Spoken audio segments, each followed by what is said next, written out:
everybody, it's Safi and Marco dish out on the movies. Sorry. Oh. Today we focus on the last episode of the Chucky series, and it is episode number 8, and it is called An Affair to Dismember, which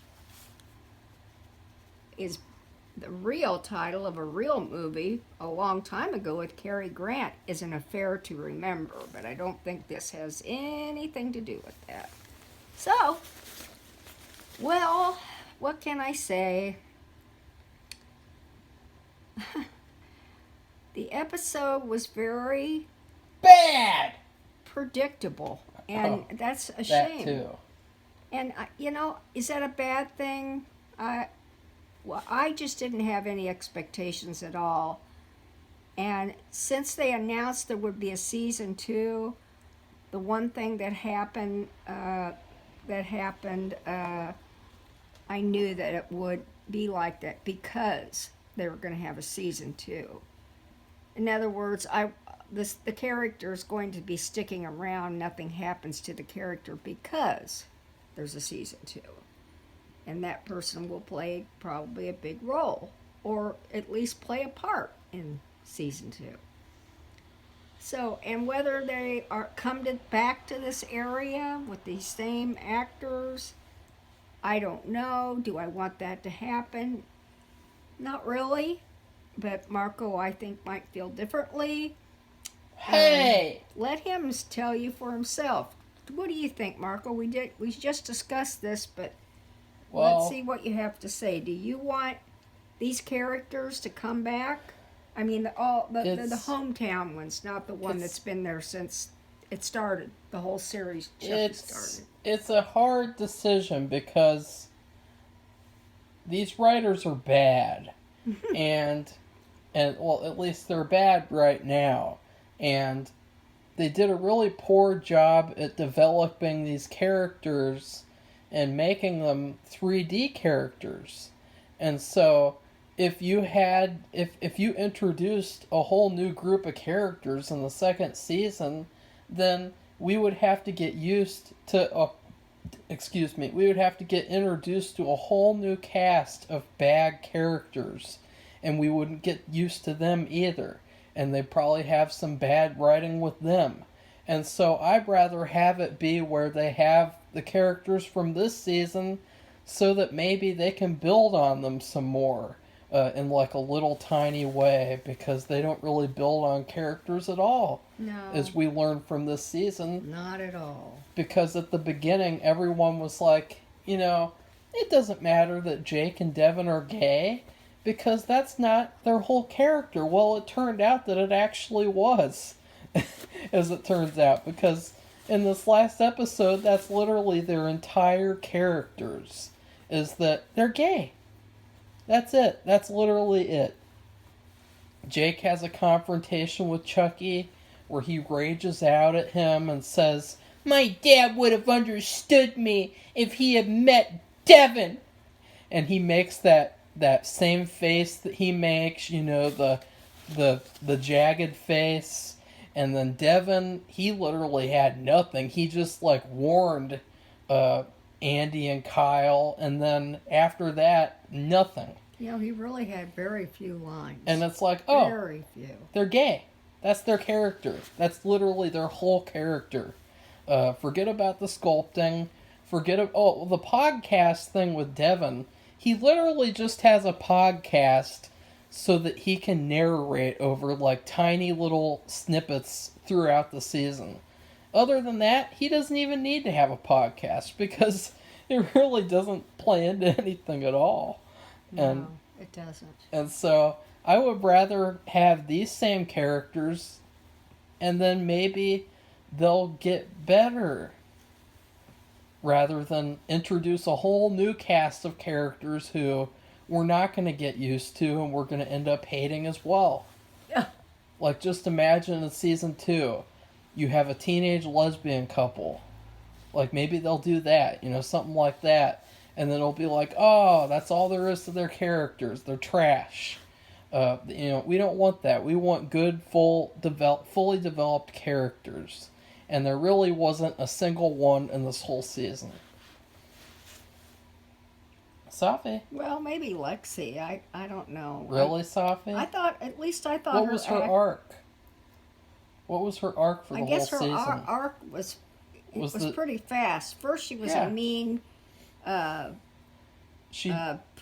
who she was a mean self-centered. bitch. She was a bitch who deserved to die for 3 episodes, and then all of a sudden, she's a good girl. She's one of the good guys. No, she's a good girl. Well, which feminists say that it's sexist to say girl, but it's like, I don't know. I don't think so. Well, in this situation, where a good guy is a doll that kills everybody, then it's better she be called a girl.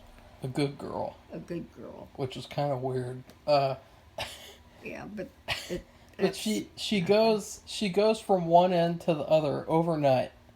Well, we're not talking about the season as a whole, but just in terms of like in this episode, she didn't have any moments where she actually had anything to do. Oh well, other than to just talk to Junior. No, this last episode she did, and it was kind of queer if you think about it. But she was trying to save her life though. Well, you had Junior facing her with a huge butcher knife. But you had Chucky behind her with a huge butcher knife. That was about him, though. That was about him, Junior, having turned into an evil kid, and so he's got to make it's him who's in the active position because he's the one with the knife. He can kill her, so he's the one doing the action. She's just nudging him towards another action by talking to him, so that doesn't count. Well, she did the talking, and this for 1 minute. The thing about this episode with Junior is he's been a terrible character. He's been actor, which is the director's fault. It's really. It's not his fault. It's the director's fault for not giving him good direction and helping him out. If I were there, I would have punched his lights out. He just irritated me all the time. But the good thing about his acting, it wasn't what he was saying or how he said it. It was his facial expressions, because he had several different, like when what's his name, the guy from the past comes and he asks about where his dad is, and he has this face. It's an indifferent face, and then Andy comes, and then when he's talking about Jake, he has a different face. Like that guy makes me sick. I hate his guts. So you're saying he has good physical acting, but not good dialogue. And when acting. Verbal. Lexi is talking to him, trying to save her life, and he's got him, like Marco said, he's making a decision. He has a butcher knife in his hand. He's right in front of Lexi. Chucky's behind her with a butcher knife in his hand, and he's telling Junior to kill her, and he has to make this decision about. And you think he is gonna stab her, and not really. You knew it wasn't going to happen, but if you think of it, it's too contrived. But anyway, but he has his facial look, because she was saying that he was so supportive of her. She was a real bitch and mean, and she did bad things, and he still supported her. Because he wasn't. Well, I don't know what he was. There was no acting. You want to rewind the tape, Safi? Remember? Oh, I know, but he had this remember, face. Safi? This real sweet little smiley face where, she's saying these really nice things No, Safi, to remember, Safi, remember what happened with them? Well, I'm talking about this moment. Yeah, and the different faces he was making. She says that he supported her the whole time. That's fucking bullshit. Because if you rewind the tape... Well, yeah, he wanted her to apologize to Jake. When she did that costume thing, he didn't support her at all when she did that. So, Like, Right. come on, like that's complete BS. Well- Like, see, these writers don't even know their own story and characters. Well, anyway, but that's all I can say positive about him. I thought he was just terrible, and I hate to say that because I know these are kids, but they're not little kids. And then, okay, well, so that's it for him. I mean, he was just really like Junior. this is in this episode. I think he had more lines and more It was activity basically and action than the Junior show. any of the other episodes. It Any was, of them. It was literally the Junior show, episode 1, end of series. And then if you want to talk about the little girl, now the little girl, Caroline. she and Lexi, we had each one of us. I mean, Marco and I just don't. We're not clones of each other's thinking. We have completely different opinions on lots of things, but we agreed that those two were really they're the only ones that had any depth and character and who had lines, and I mean just the way they were good. And she's now been turned into like Caroline a robot. was turned. Yeah, she was turned into a robot. She had no She- facial expression. She was like an ice queen. She literally just sits and stands around and says, blah blah blah, blah blah blah, in like the same robotic tone. Yeah, she's like a And- robot. It was really weird. She Like, didn't have that many lines. She had hardly any lines, and she had no expression in her face whatsoever.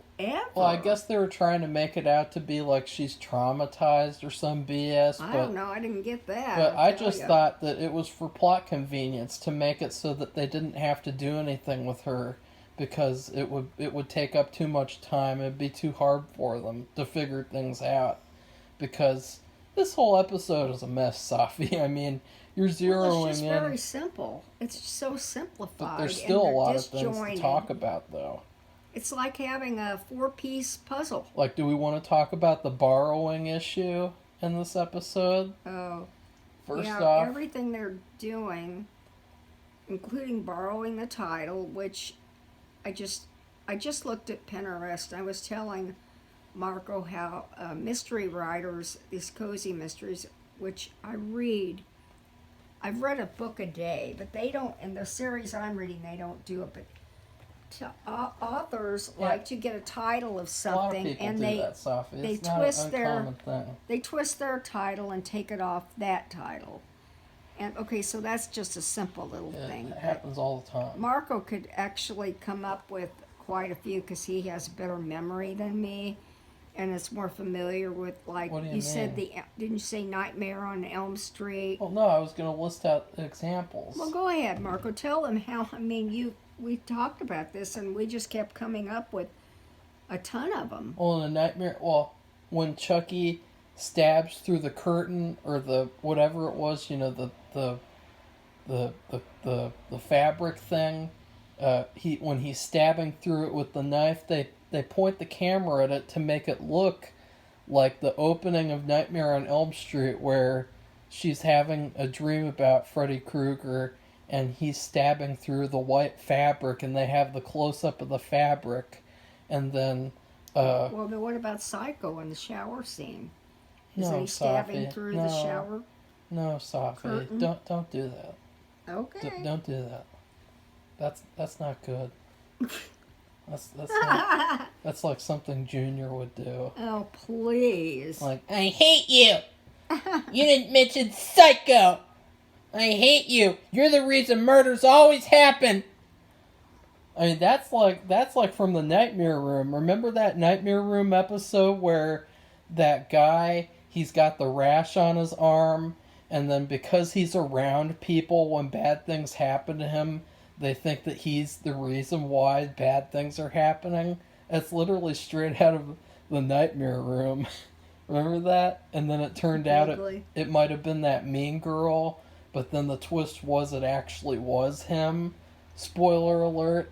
That was actually a really good episode. It's way better than this season, all episodes combined.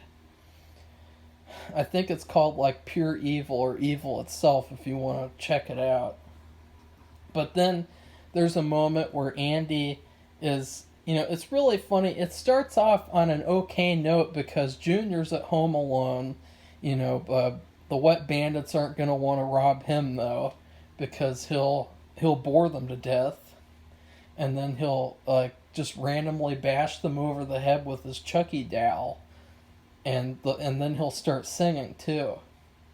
He's a really weird character. I mean, they did the actor dirty, but Andy comes over and he pretends that he wants to buy the doll, and he's checking around. He's looking around for it. He can't find it anywhere, and he goes into the kid's bathroom, and there's like a bubble bath going, and he's like, "Are you gonna take a bath?" And it almost looks like a scene out of To Catch a Predator, the way that like Andy's walking around and he looks like this scruffy, like sinister looking character, and then he reaches his hand in the bathtub and he's like looking around and underneath the bubbles. And that was basically it was a full bubble bath too. It was Yeah. like brand new bubbles, because if it had been sitting a while, the bubbles would have been disintegrated. That was basically also a Nightmare on Elm Street, where Nancy is taking a bath, and then Freddy reaches up through the bathtub and pulls her into the dream world through the bath. And so it was kind of like a reverse of that, with Andy reaching into the bath. And then also, I mean, there's tons of them. And you shouldn't discount these, because the creator, he admits that he takes from these movies as like little tributes. He talks about it all the time in the behind the scenes, and another one would be at the end of the episode, all the Chucky dolls are in this truck that's going to be taken to the airport, and Andy gets into the truck instead and takes over, and he's stealing the truck so that he can destroy them all, probably. And he gives the kid, it's really funny, he gives the kids like a thumbs up, and then he like flicks off Tiffany, and Tiffany's car won't start. But what does that whole thing remind you of, Safi? A movie we just watched this October and reviewed, Halloween H2O, when Laurie takes the ambulance with Michael in it to kill him. It's exactly like it. But I will say the best thing about this whole episode was Andy, once again. Like, remember in Cult of Chucky when he was really good? Like, he's actually like he's a really good character and actor too. And so I kind of feel like he's being shortchanged as well, because I could honestly just watch like a full season with just him, because he really is like a classic horror hero type of character, like Laurie the boring Strode. Even compare him to Dr. Loomis, actually, because he's more like Dr. Loomis. And what else? Oh wait, did I? Oh, The Shining. Well, here's something that really angered me, was that I've been talking about they have the best theme song in horror history for Child's Play. And guess what? Instead of using that theme to make like new music for this episode, what do? They made these songs that sounded like the theme to The Shining. And so in this episode, there's multiple times where The Shining theme is playing. And it's like, WTF, you have the greatest theme in horror history, and instead of using that, you're using the theme from The Shining. Like, that's just pathetic. That's really irritating. So, do you agree with that, Safi? I mean, that just really was awful. For some reason, I just didn't pay any attention. They played it. It didn't mean anything to me. When the Chucky dolls get put into the truck, they go, and they're doing the Shining theme. And it's like, what the fuck? Like, this is not The Shining. This is Chucky. Play the damn Chucky theme. Like, that Chucky theme is a million times better than the Shining theme will ever be. Sorry, but it is. What's funny too is that if you don't know, the Shining theme was actually based off of an even older song, like a classical song. And so, but the Child's Play theme was an original song from the very beginning. So the fact that they can't even use their own original song is really, like, irritating. But what else about this episode, Safi? I mean, just the whole episode was trash. I mean, you start off with the whole Tiffany's house storyline, I'll just call it that, where you have all these shenanigans with Kyle. You know, you remember Kyle? The one who, she bought Andy gloves. She's like, "Look, Andy, I bought you some gloves." Remember that, Safi? And then he leaves her behind. And she's like, "Ah, shit, Andy!" Well, she's terrible in this episode. It's almost like she's phoning it in my opinion. Like, she really wanted to get killed off, and so she completely phoned it in. Like, I think her last line is like just, "Andy! Andy!" You know, like an Andy Griffith show when Barney's yelling for Andy, and he's like, "Andy!" Well, they have this really retarded thing with this bomb trap where Tiffany rigs a bomb, like basically Harley Quinn style, rigs a bomb to where if you open the front door, you're going to trip the laser wire, and then the whole house explodes. Well, Andy is smart enough to come in through the back door, the back way, but then Kyle comes to town. First off, Andy. Well, no, first off, she roofies the kids so that they don't come and get in danger. But then she actually goes to the front door, and she opens the front door because that's how stupid she is. That was like, what an embarrassment. Like, that's the last moment for her character. When you guys look back at the Chucky series, the last moment for that iconic character that you guys know and love from Child's Play 2, her last moment is being an idiot. And just, that might be one of the worst horror deaths in history. Like, let's take away, like, let's forget about, like, Randy's death from Scream 2 and some of the other worst deaths in horror movies. Let's talk about this one, because this one was really bad.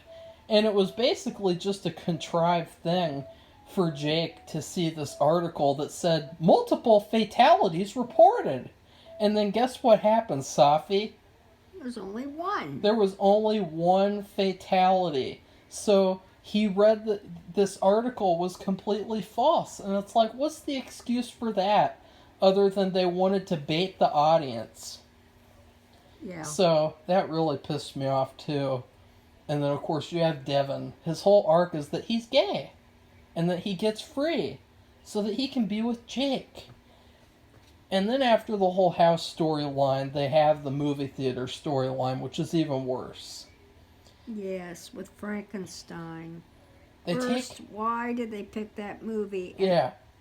And of course, if you had certain things happen in the movie. Speak up, Safi. You had certain things happen in the movie, and then you had certain things happen in the episode, and they synced those things. Yeah, they literally... Which really took a lot of work, and I'm like, why? Why? They cut the movie to where... What did that do for anybody? They fast-forwarded it at like the Flash's pace. And so one moment they'd be at the beginning, then the next moment they'd be at the middle, and then the next moment they'd be at the end.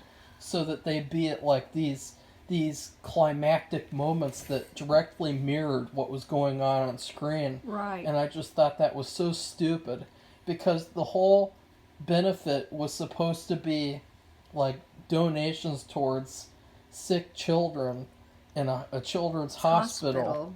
But guess what? Frankenstein is a movie where Frankenstein kills a child.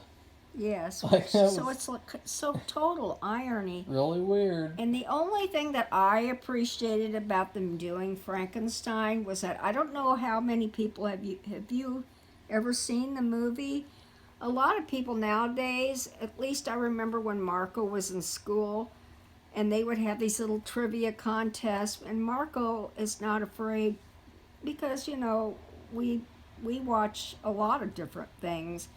He's not afraid to watch old movies or old TV shows, and he would answer some of the questions correctly while other people didn't know what the hell was going on because they don't watch old shows. Well, this is a movie.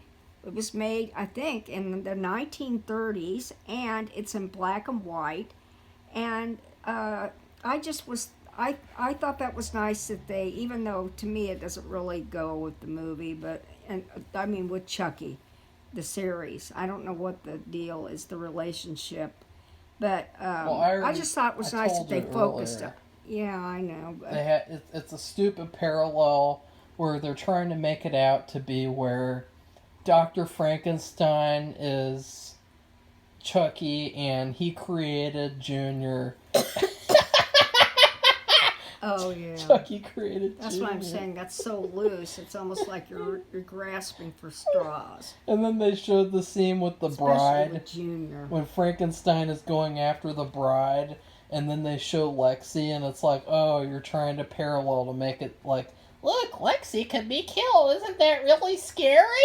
Like, no, I wanted her to die like 7 episodes ago or whatever. Like, Well, not anymore. We decided without Lexi and her sister, except now her sister's robot, they would be total failures because the other characters were being just like cardboard well, see, you know what they could cutouts do and though? not real in-depth characters. They could kill off Lexi, and then they could do like what they did with the Doctor from Cult of Chucky, and they could bring her back in the 2nd season and have her be the main character. And so they could do that. But then there was some agendas too.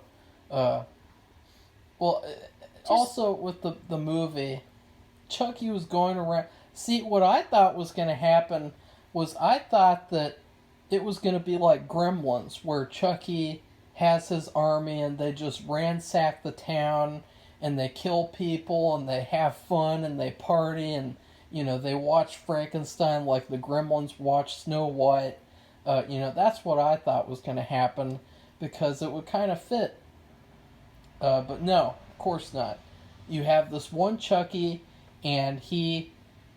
there's so much stuff to talk about. It's unbelievable. Chucky runs underneath the seats, and he's stabbing people underneath the seats and killing them somehow.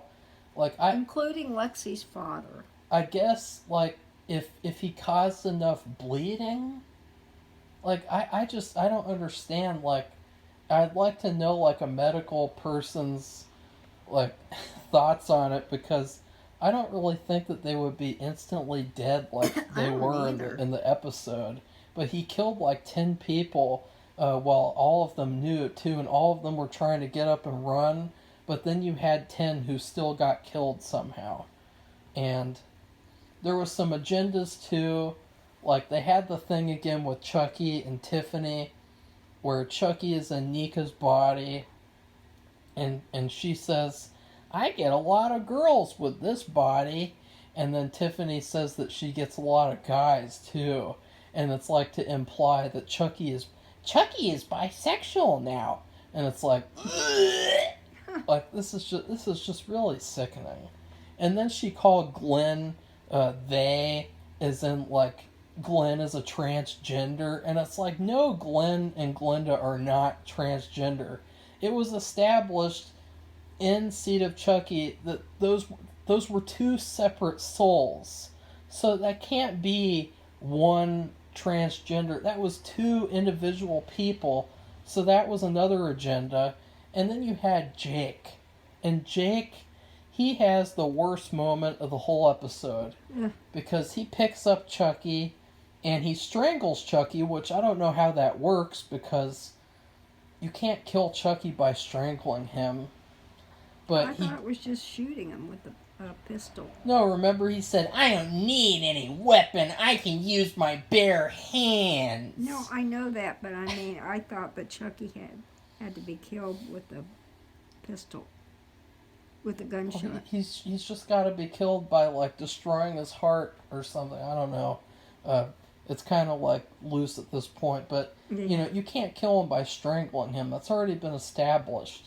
And Jake picks him up, and I'm not even kidding you guys. He literally gives Chucky, like, a woke speech where he says, my dad would have accepted me, and you kept him from me. He would have accepted me if he met Devin. It's like, Devin? You mean the you know, like, no, he wouldn't have. Like, that's just such bullshit. And so he's like, and Chucky's like, but Jake, I accepted you. It's such a cringeworthy speech. What did you think of that, Safi? No, I didn't like that. I thought it was fake. He's my boyfriend. Yeah, it was almost near the end. There were a couple lines. There was that huge line, and there was another tiny one, and I thought they were so disingenuous, and almost like it didn't fit at all. And I don't know if you call it agenda driven. I don't know. It was just stupid anyway, because we don't know anything of the kind. The guy was an alcoholic, and he was a beater.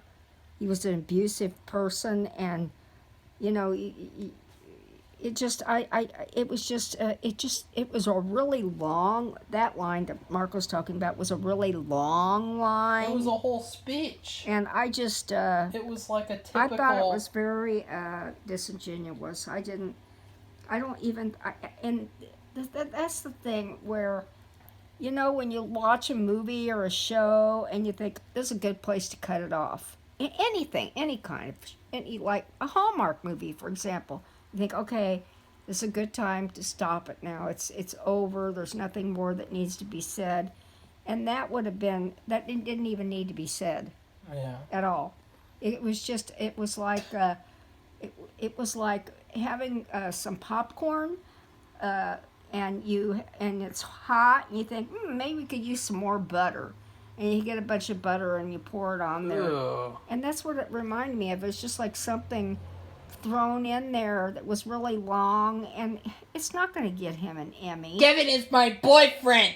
Yeah, I just like, oh God. and then the whole speech. And it was laughable. It wasn't meaningful at all. This 5-minute speech, he's like twisting his face and making that jagged face the whole time he speaks.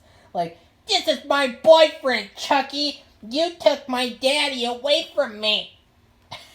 Like, he said he would have come around eventually, but you didn't even give him the chance. I'm like, really? And to me that just sounded so desperate, and because I don't believe it. And you know, and Chucky actually, and you know, Chucky, I don't know if he said in this episode, because I can't remember, but he said, you know, I saved you. Your father was beating you up, and he really is true. He did keep him from doing it anymore. I mean, it's a bad thing that he did that, but still, no, it wasn't. He did. He knows he's not a dummy. He knows that that's not necessarily true. But you know, this is a kid. That's what I say. These are kids. They're not grade schoolers, but they're not adults. And to me, that's why I say it would have been better for him not to say anything at all, because it didn't sound. It was disingenuous. I didn't mean anything. That was stupid. Let's get to the reason. Made him look like a dummy. Well, he's looked like a dummy the whole fucking season, so... Well, this made him really look like a dummy. I didn't like it. You could make it into a meme, basically. That's how bad it was. You could have him have his jagged face where he's like, look, this is my mean face. And then Chucky's like, I don't even have to make any faces to look scary. I could just kill you, and that's already scary. But the whole reason for this season, for this story, is literally because Chucky in order to possess an army of Chuckies, he had to get an innocent teenager to kill someone. Like, that is just I don't get the stupidest. relationship. That is the stupidest effing thing I've ever heard. So the whole story this season, that whole amazing storyline where Chucky is with Jake and he sees that this is like a town full of evil people and he just wants to help Jake kill these evil people. Like, actually, it was a voodoo spell that helps bring back all these Chucky dolls. Like, what a stupid ass storyline. What a stupid, dumb waste of time. Okay, well, I think we've said enough. Well, it's true. I know, but it's such a It's so bad. empty episode. We didn't even talk about the graveyard scene where the biology teacher magically got out of prison and she took them to the graveyard and she literally just stands there at the car. No line. No lines. Not one. Not one. She looked kind of mad too. Like, you think the actress might have been mad that they shortchanged her character too, because it's like, we can only have 8 episodes, so you don't have any time to speak. Sorry. We gotta have more scenes of Jake and Devin kissing each other. Okay, well, I think we should give it our grade. Yeah, let's give it a letter rating, Safi. What do you give it? An A+? No. In honor of Junior?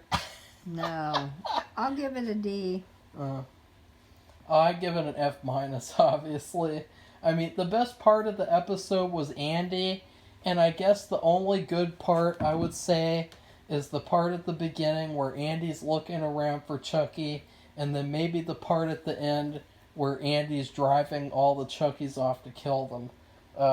He's really become like a heroic character, and so it'd be cool to just see a whole movie with him, like Phantasm 2, the way that Reggie wasn't in the first movie that much, and then in part 2 he's in like the whole movie as the main hero.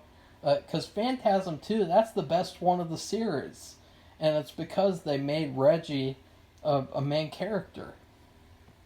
So, yeah. Well, okay. Anything else to say, Safi? No, I think we've said enough. And anyway, if you like this video, which is not really a video, but like a podcast, recording, whatever you want to call it, please press the like button. And if you would like to hear more of our movie and TV show reviews, and please press the subscribe button. We always welcome new subscribers. It's always a fun thing to know that we have another new subscriber. And that's it. So, Goodbye, goodbye, everybody.